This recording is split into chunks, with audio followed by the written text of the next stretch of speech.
I'm Nick Harcourt. Welcome to Guitar Center Sessions. We're here at the world-famous Guitar Center in Hollywood, California. Please welcome our guests, Seether.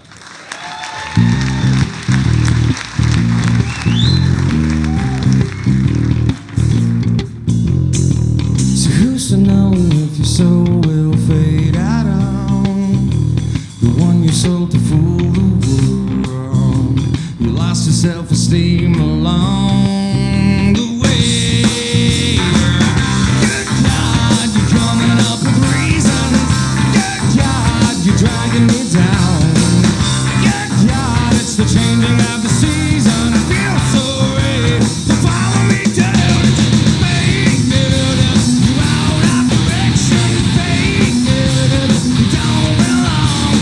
Fake news, you feel like affection. Oh, you're such a hypocrite. You should know that your lies don't hide your flaws. No sense in hiding all of yours. You gave up on your dreams along the way. Good God, you're coming up with reasons. Good God, you're dragging me down. Good God, it's the changing of the season. I feel so red, so follow me down to fake news. You out of direction. Fake news, you don't belong here. Fake news, you can't get that erection. Oh, such a hypocrite. Whoa.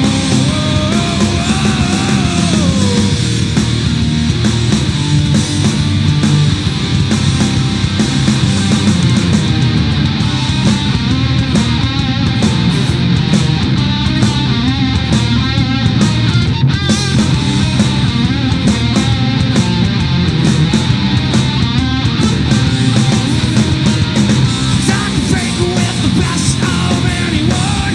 I can fake with the best of them all. I can fake with the best of anyone. I can fake it all.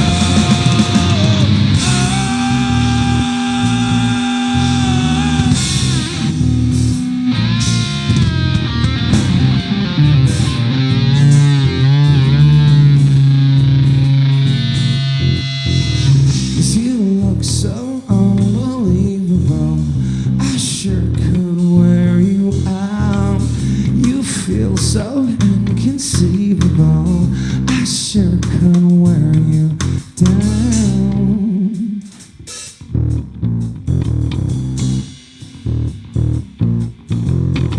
So who's to know if your soul will fade out on the one you sold to fool the world? You lost your self-esteem along the way.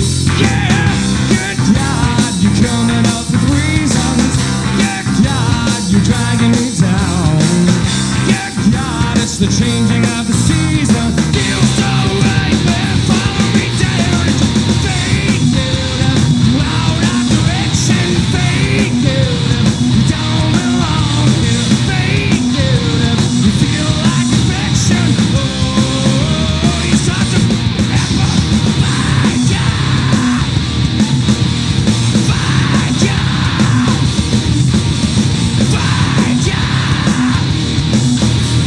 Oh, you're such a hypocrite.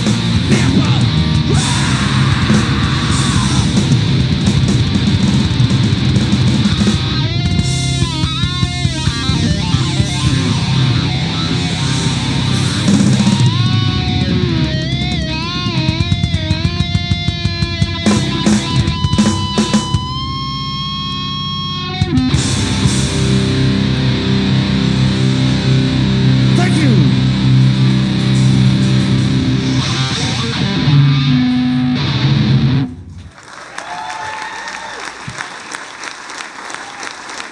I'm Nick Harcourt. We're here with Shaun, Dale, and John. Seether, first of all, thanks for coming in and playing for us. Great to meet you. Thanks for having us. Thank you. Why don't we start at the beginning? Seether, before Seether, there was another band. Yeah, we were a band called Sarin Guest in South Africa. We started in May of 1999, and it was a horrible incarnation of this band. Worse than the one we currently are in. It was 5 people. I was a rhythm guitarist. We had a female vocalist on keyboard, and she kind of reminded me of that when you're sitting in a church. If you've been to church, but there's always the old lady that sits behind you that sings with that really high pitched nasal voice. That was our vocalist. You've been to church with my mom? I've been to church with your mom, and it was a awkward sort of wannabe pop, sort of what would it be, quintet, and just really bad. And then we eventually whittled that down to 3 people, and then we got rid of the bassist left in December of 1999. Yeah. Then I found this guy because he was the only guy I knew that played bass, and luckily for him, he could play bass on a somewhat decent level. We gave him 17 songs to learn in a week, and we played a show, and he came in and he nailed them. So we're like, well, this guy's got the gig. And then we did that for 2 years in South Africa, and then we got signed to Wind Up Records, and we came over to the States in 2002 in January. So there was a little brief period there where we were like the black sheep of the industry. People thought we were satanic because our country's a little conservative, and some old lady wrote into the local newspaper, and she canceled her subscription because why would you let Satan into her house? It was just this really. It's one of those kinds of really bizarre countries. Well, what was the idea behind Sarin Gas, and then how did that shift once you sort of whittled it down to 3 and became Seether? Well, it was just to be able to make music. We had a producer friend who he actually produced jingles, and he had a little studio. So we'd go in on Friday nights, and we'd write songs during the week. And then Friday nights we'd go in with like 2 or 3 tracks, and the deal was we'd give him McDonald's, and he'd let us record in his studio. We always had to have an apple pie, but as long as that was good, we were good. So we ended up doing about, I want to say about 40 tracks, 40 songs that before we got signed in South Africa. And then those became, we had a single out on the radio before we were even signed. It was a demo that we had on national radio, and that's how we started garnering a fan base. And it was kind of crazy because no one really cared about us because we didn't fit in with the cool groups, and we didn't do what all the other musicians did. We didn't partake in their parties and stuff like that. Well, what was the rock scene like back then? When you say you didn't fit in with the cool groups, what were the cool groups doing? Well, the cool groups were all hanging out together, getting high, and just basically being. And we didn't like the rock star element of that. We didn't like the fact that they thought they were cooler than us. They thought they were cooler than anybody else. And we've never really been part of that group. We don't subscribe to that theory of, we're in a band, we play music, but that doesn't make us any cooler than anybody else. It just makes us guys that have an interesting job, right? And we fired drummers and guitarists and stuff like that because of the fact that they get into their heads that they've now become something that's more than just a human being. And as soon as they start treating fans badly, or if they start treating people around them badly, then we just get rid of them. So that was what the business was like back then, and we just chose not to be part of that. It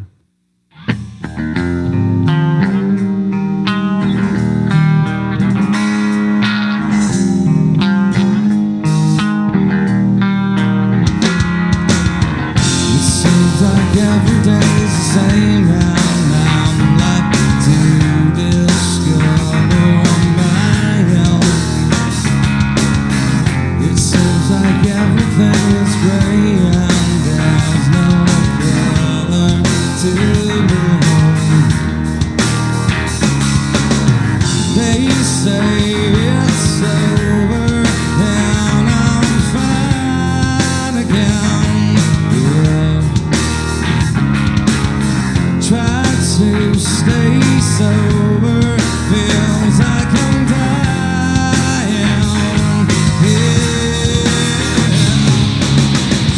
I am aware now of how everything's gonna be fine. One day, too late, I'm ill. I am prepared now, things everyone's gonna be fine. One day, too late, just as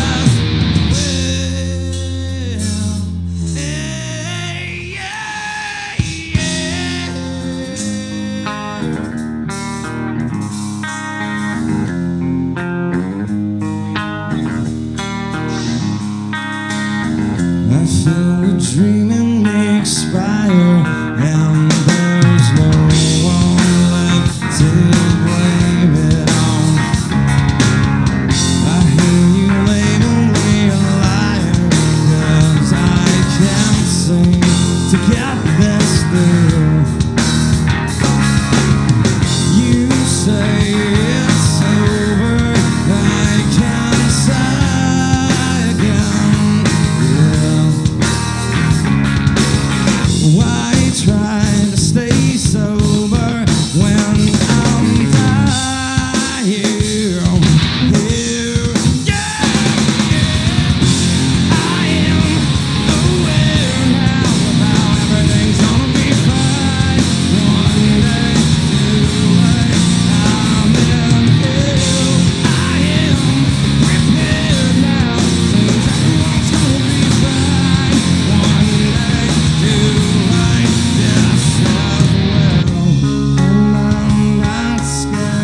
came over to the States, what kind of immediate differences did you notice between the scenes? I mean, obviously there's a lot more going on here for a start, but what about that attitude that you perhaps talk about with some of the other bands in South Africa? Did you find that here, or did you find you were much more welcomed here?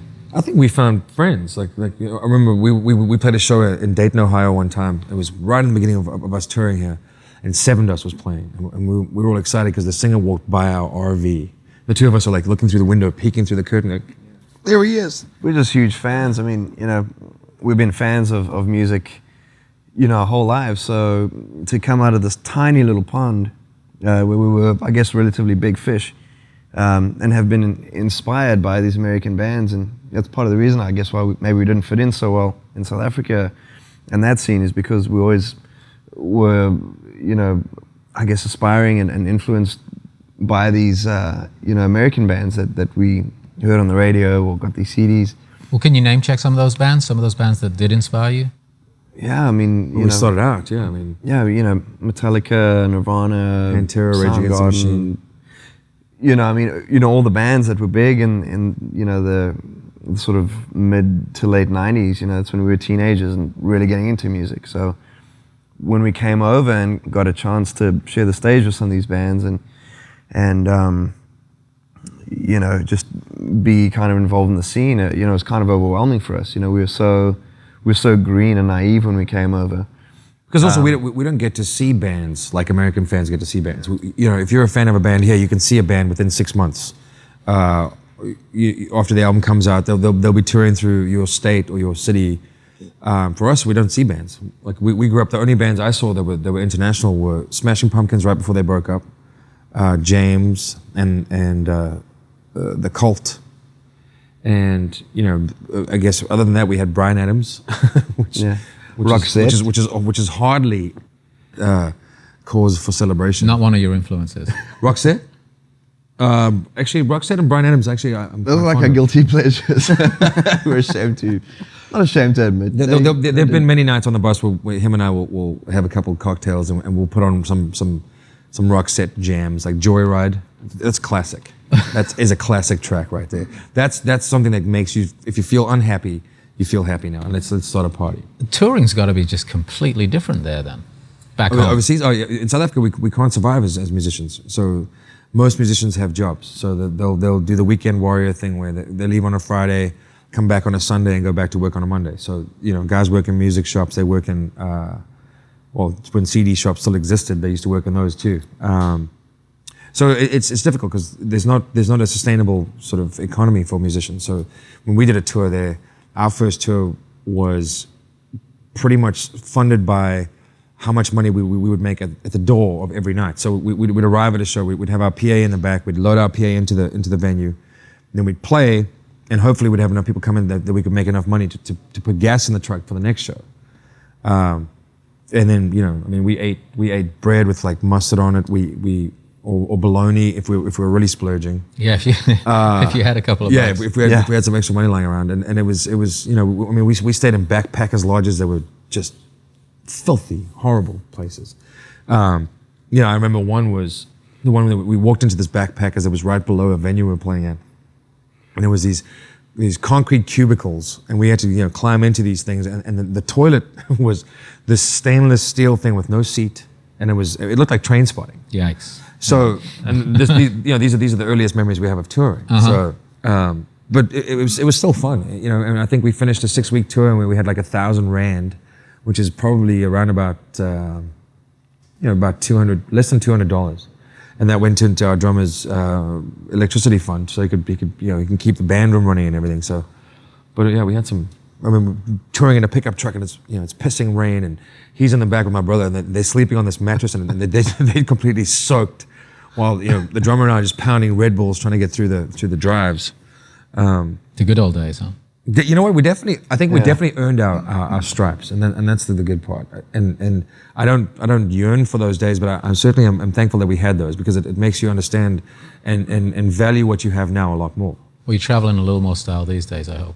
These days we're Learjet, man. Are you kidding me? No, we have 2 buses. We have one for the crew guys and we have one for us, and it's most certainly we have come a long way from the pickup truck days. Throw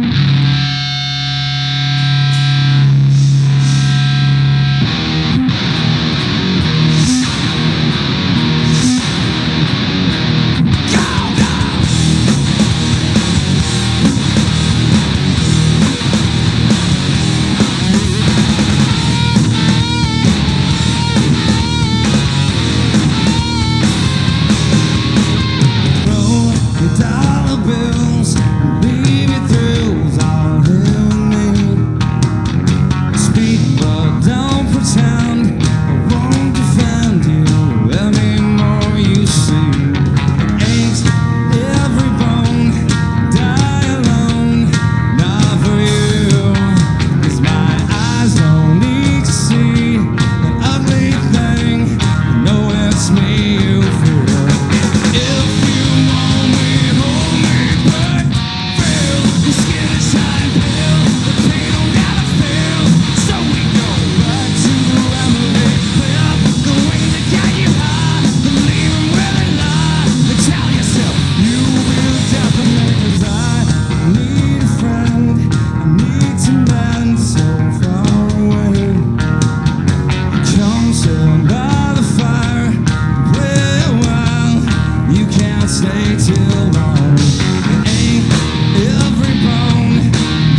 about sound, tone? A lot of bands, musicians become obsessed with finding their sound. Are you guys any different? Has that changed? Has it evolved? Well, I mean, I don't necessarily concentrate on it too much. I mean, I know what I like to hear, and I know how I like for guitar to sound. For me, it's more of a percussion instrument, really. You know, I'm not a very finesse sort of player. I don't really have a lot of. I can't read music. I can't play a scale if you ask me to play one. You know, I'm really not as knowledgeable as I should be as far as the theory side goes. But so when you say percussion instrument, that's really interesting to me. I mean, when you're playing the guitar, is that you're feeling that element of the sound above and beyond everything else that the guitar is making? Well, it's the rhythm is so important to me. It's always been more about rhythms and then finding notes that fit into those rhythms that you like to hear. So, you know, having a drummer like John and you know, a rhythm section like that, it's easy to play along with that because we're all just really percussionists in a way, right? And I play really hard and I mean, I just went up a gauge in strings yesterday, like from 14 to 15, because after a couple of weeks they start getting a little flimsy and I have to get a little higher because I start breaking things. And again, it's not, I'm not like the guys that, you know, like the Steve Vais and those kinds of guys that are really technical and really great and brilliant players that have the speed and the ability. They play really light strings as well because they like to finesse the strings. For me, it's, if I can get a bend out of it, I'm lucky. You know, so I'm just hammering away at it because it's more about the chaos of it and the fun of the three guys making that noise that you hear. You know, like John was saying, when the first band he was in, the first band I was in, same thing. It was like, you know, 4 or 5 guys and I was the singer, but it was great. You know, we were playing really bad Jimi Hendrix covers, but it didn't matter because it was us making the noise. And I maybe I do have a little bit more finesse than I think I have, but for me, it's just more. It's more about, you know, hammering out, you know, those notes in time, and as far as I'm concerned, the timing then goes back to percussion. So, which is, you know. I want to talk about the evolution of the band as performers and as songwriters, but before we get there, I want to talk about the vocals and about your voice. And when did you first start singing, and who were your inspirations for that? I was in the choir at elementary school. I'm sure you were singing a very different style of... Yeah, no, it was, you know... Angelic. It was very much like... Cherubic. Yeah. I can't see it somehow. Actually, when I was 10 years old, I was Jacob in... the Technicolor Dreamcoat, right? So I was Jacob the father, and there's my parents still have the VHS of me spinning around and this huge scene where I did my little solo. Then I got to high school and it wasn't cool anymore. It just wasn't cool to be in the band, you know? I mean, I was in the marching band, which somehow didn't seem less cool. I don't consider myself to be a very good singer. I mean, I think I'm okay. I think when I started out, I was emulating Kurt and Eddie Vedder and Lane Staley, and I was doing, because, you know, you start out and usually you're in a cover band, so you try and emulate these styles, Jimi Hendrix, and then you eventually get to a point where, you know, now I'm going to do my own thing, and I only started really singing the way I sing now when I was about 16 or 17 years old, and before that it was all about going to a bar, playing what the drunken idiots want to hear. So you get up and you do a cover and everyone freaks out. You know, you do your own song, nobody cares, especially if you are just a nobody. So, yeah, I mean, those were my learning to be able to change between screams and then singing and then being able to, you know, get a range out of it was a combination of all those vocalists.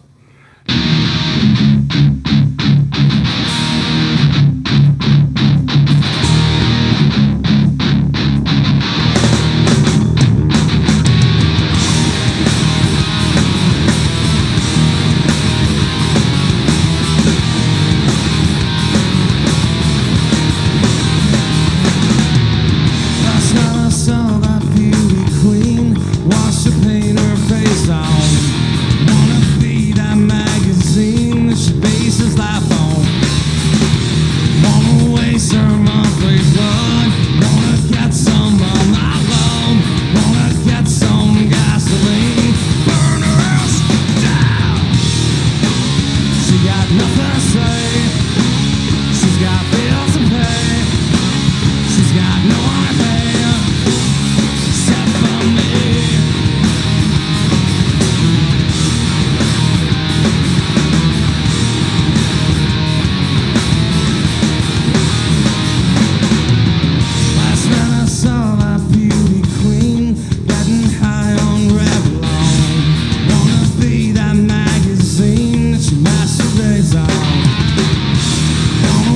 some of great blood.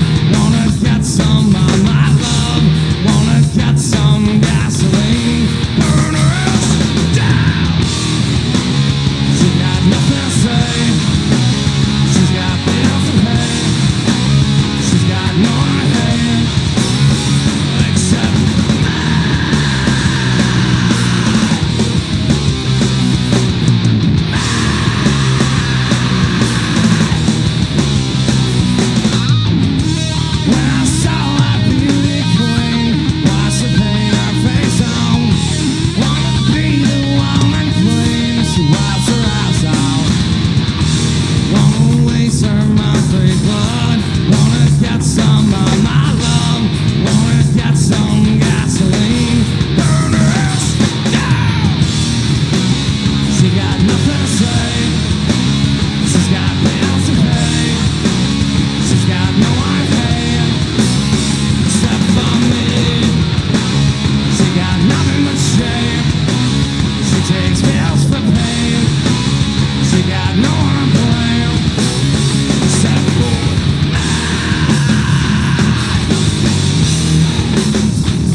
When you came to the States, obviously things changed in a big way. Success came pretty quickly here. It seems to people that it might have been fast, but for us, it seemed like it just took not forever, but it was a long, hard slog. We toured, busted our asses just playing these shows every week, and what people don't realize is for those first 2 or 3 years, you don't get paid. So you're out there, and you just keep racking up that bill with a record company who's putting out the tour support. So by the time you finished, an album, a bunch of music videos, a tour, and a bunch of marketing, you come off you've been out the road for 2 years, and you owe your label like $3 million. It's like, that sucks. Yeah. So success is relative. I mean, for us now, I think it's great. It's like I think we've reached a point now where if we put out a single, the radio stations will add it most of the time. But I must say those first 3 years were really, really hard. So when did you feel that you had achieved success? I think success is relative. I mean, for some people say yes, your band started off with nothing, and now you have all this adoration and fame, etc. Okay, so let's talk about fame then. I mean, it sucks. It's horrible. Why? It's not. Going back to successful, I'm happy with what I do. So for me, success is a level of happiness. The fame side is not. I mean, you have the bigger it gets, the more you have. There's less of an image of you as a person, and more of an image of you as something that you aren't. Right. So you have to almost live up to this. I'd hate to say the word iconic, but that's almost what it becomes to people. I mean, for example, I have an ex-girlfriend. We break up. She writes this album about how and writes a song, "Call Me When You're Sober." And we're sitting in Toronto in Canada. Song had just come out. We get to a hotel at like 9 or 10 o'clock at night, and there's these kids waiting outside, and they roll their windows down and blast this song I've not had enough day as it is. We just took a 12-hour bus ride. Or you'll have the people that idolize you to the point where it's like you've become something inhuman, and that to me doesn't make any sense. Like for me, something as simple as signing my name on a piece of paper doesn't make any sense. But then again, I also, I have a signed Kurt Cobain guitar that it's one of my favorite possessions. I just don't know that when I signed up for this, that I realized what it was going to entail, and that for me is a very difficult line to walk. So how have you walked that, and have you? Have you fallen off? Yeah, that line. You get drunk, you get high, you do whatever you can to numb any kind of emotion that you could possibly have, and then you go, well, now I should probably clean this act up, and then you try that for a little while, and you fall off again, and it's like it's difficult, man. It's like. As much fun as what I feel like my obligation is when I play a show, my obligation is to get to the venue, play the music, and then get off the stage. That's my obligation. So you don't like the fame part of it? No. If it was up to me, we'd be I'd certainly be faceless. I don't think this industry has become so geared towards your image. It's more. My guitar tech said this the other day, and it's beautiful. It's like there's more packaging than product. So what it is now is like, how long does it take you to do your hair? How pretty are you? How good do you look on stage in your tight little jeans? You can pretend to play guitar because there's a bunch of tracks running there for you anyway. So it's all smoke and mirrors, and there's no real substance anymore. It shouldn't be about what you look like. That makes the music, desirable. So, you have like Blues Traveler did that video years ago where they said something, they were playing behind the curtain. There was this young band in front, and everyone was freaking out. There was a band in England that actually did it with an A. I forget their name. They did a whole thing where they wrote the song, recorded the music, and because they were older guys, they put a video out of these young cats playing, and they're good-looking guys. And the song was a huge hit until they came out and said, hey, it was us. So that's for a middle-aged guy. Yeah, and they were like, holy what just happened? We just got duped. Right. And it just goes to show that it... Milli Vanilli did, Well, no, but it goes to show that if it had been about the music, it wouldn't... but because these guys weren't pinups. And I think that's hard for me to deal with right now. I just feel like it pisses me off that music is not about lyrics and substance anymore. It's all about, you know, how you can package this crap and sell it. And that's sad.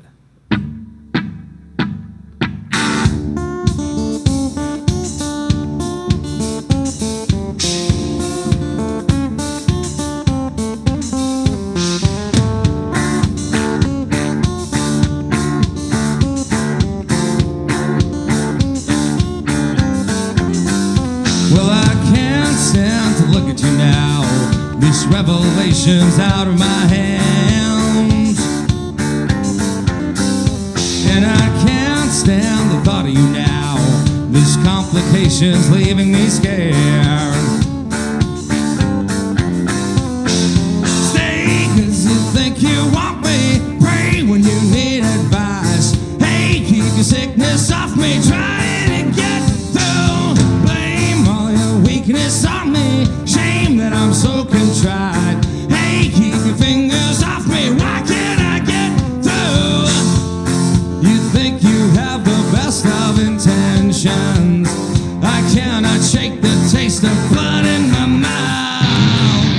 I keep on thinking that it's all good and all over now. You keep on thinking you can save me, save me. My ship is sinking, but it's all good and I can't go down. You got me thinking the party's all over.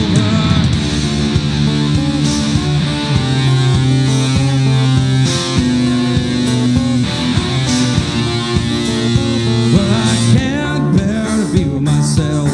This liberation seemingly rare, and I can't stand the taste of your mouth. This sublimation's out of my hands.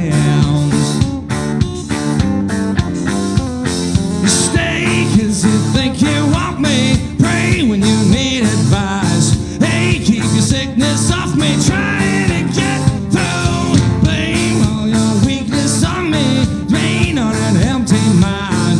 Hey, keep your fingers off me, why can't I get through? I keep on thinking that it's all good and all over now. You keep on thinking you can save me, save me. My ship is sinking, but it's all good and I can't go down. You got me thinking the party's all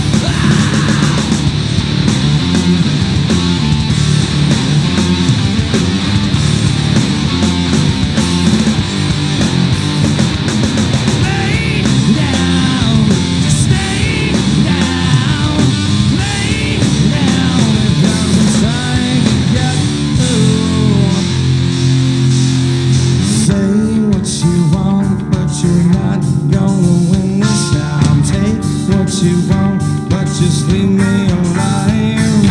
Say what you want, but you're not gonna win this time. Take what you want, but just leave me alive.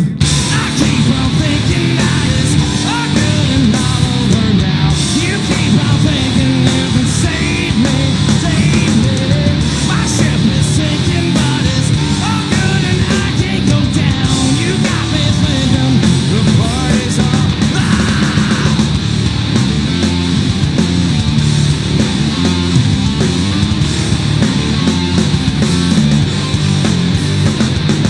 lay down, just stay down, lay down, because I'm trying to get through.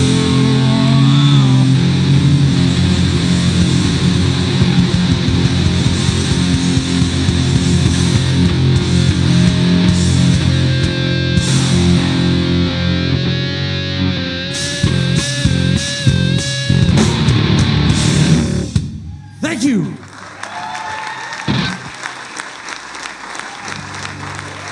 First of all, maybe you could take us through the process of writing a Seether song. And then secondly, how has that shifted for you through the years with success, with personal battles, with personal loss? Well, mostly, you know, the songs are written. I have an idea, or I'll have songs that I write it either on the bus or at home. I'll come up with sort of skeletons of ideas, and then or other times have been whole songs, and I'll send the guys the songs, and they'll have their input, or they'll say, you know, that's cool, let's go with that. I think it becomes more difficult the more you've been around, because when you first write that first album, you got nothing to lose. It's you know, you bet it all on black, and you go with it. Now, you know, the first album came out in 2000, so almost 12 years later. There's still a gamble, but the gamble now is more about how open to new ideas people are. Like, so, for example, a song like Country Song, we couldn't have imagined writing 10 years ago. It's like, what the hell is that mess? But now it's like, you know, it's something that it's through all these years we've reached a different place where we write differently now. It's not a question of, well, it needs to be this way. It needs to be in this tiny little box. Now it's like, well, we can add pianos, we can add strings, we can add, you know, if we want to put a didgeridoo in a song, we'll do that as well. It doesn't matter as long as it benefits the song. So there's more of a freedom as far as lyrically though. It's a, because it's, I have to walk a line of do I stay true to myself and write about what I want to write about, or do I censor myself so that I don't get, you know, sued, you know, or somebody perceives what I've said incorrectly and then makes, you know, something terrible could happen. Can you give me an example of something where maybe you've censored yourself? Yeah, we wrote a song. No, I've never censored myself. That's the thing. Like, we had a song. The first song that came out in South Africa was a song called 69T, and there's a line that says, you know, "Save me, smiling Jesus, get off that cross." And the producer at the time was like, "Maybe you should edit that." And I was like, "Well, no. If I edit that, then I'm not who I am. At least I'm going to be true to myself." And so that was one of the first, you know, real contentious things. But there was a lyric where I was writing from a woman's perspective about being raped and abused, and certain people thought I was condoning that sort of behavior, and to me it was ridiculous, because I was obviously writing from a perspective of the victim and not, you know, from the aggressor. So it's you know, people's perceptions are, one person will, there's always one person that will go, wow, that sucks, you know, and so I try not to think about. I just don't think about it too much. I honestly, I write music for me and for this band and for myself. It's not for other people. It's for me to get through in my own head. And the fact that other people enjoy what I do, that's phenomenal. So yes, there is part of me that's very thankful for that. And honestly, I am very, very, you know, aware of the fact that what I've created is appreciated by people. But to be honest, my main motivation is not to write songs for other people. It's for me to write these things that if I don't write them, I'll put a bullet in my head. So when you're putting a lyric down, you've got to, this is a way of exorcising something. Oh, of course it is. Like I said, you know, when I say I put a bullet in my head, I mean, I literally, you know, I'm manic depressive. I often think about killing myself, and you know, my whole life I've battled with that. So these songs, if I don't have them, what's the next step for me? You know, it's been, there are songs that, you know, on every album there's been a song that basically has saved my life and made me believe in myself enough to keep doing this and to keep going. Can you share a song or a couple of songs in particular that you had to write? Last album was Rise Above. This was, you know, obviously my brother passed away. It was a suicide, and that me up. So that song got me through that period of my life, and really was instrumental in me getting through that album, because there was a time where back then I was like, I'm just gonna pack this all up. Can I ask you, it's obviously a personal question, but can I ask you, when you say that messed you up, what kind of impact that had on you as a man? Well, just the guilt, man. You know, the guilt of you walk out of a room and the person that you've been looking after your whole life jumps out of a window. That's devastating. And then how do you translate that into expressing your feelings in a song? Well, I just got back into work. I just started working again because I needed to be busy so I wouldn't think about anything, you know. Yeah, that song was on Finding Beauty in Negative Spaces. That was that song. And I think on this album, I think it was the song Tonight. It was like, actually Pass Slowly was more dealing with my brother again. It's a real simple, it's like a 4-chord song. It's kind of, I think, little 50s reminiscent sort of jam. And when I played it for these guys, I thought they would hate it. It's like, hey guys, here's a couple chords. You know, because for a while I thought we needed to write stuff that was more intricate and interesting. But I think sometimes the simplest songs are the most beautiful. So brought the song to the guys, and I think that song has helped me through this album. And you know, because that's a process that's not, you know, it's been 4 years now. And that's never gonna it doesn't get any easier. You know, the only way it gets easier is you don't think about it every day anymore. And so there's always that one song I can like find again on that first album, got me through that album. What was the next one? I think it was The Gift, which I wrote about my daughter. And then, you know, there was Rise Above This, and on this album, Pass Slowly. So there's every album that definitely has that one moment that it's like, okay, cool. There's the reason why I'm gonna keep doing this.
Thank you. Tell us about the new album.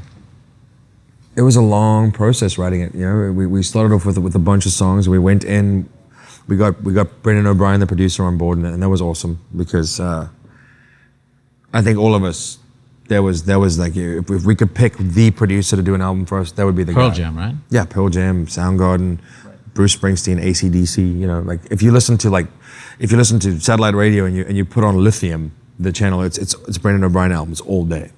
Is that why you trusted him?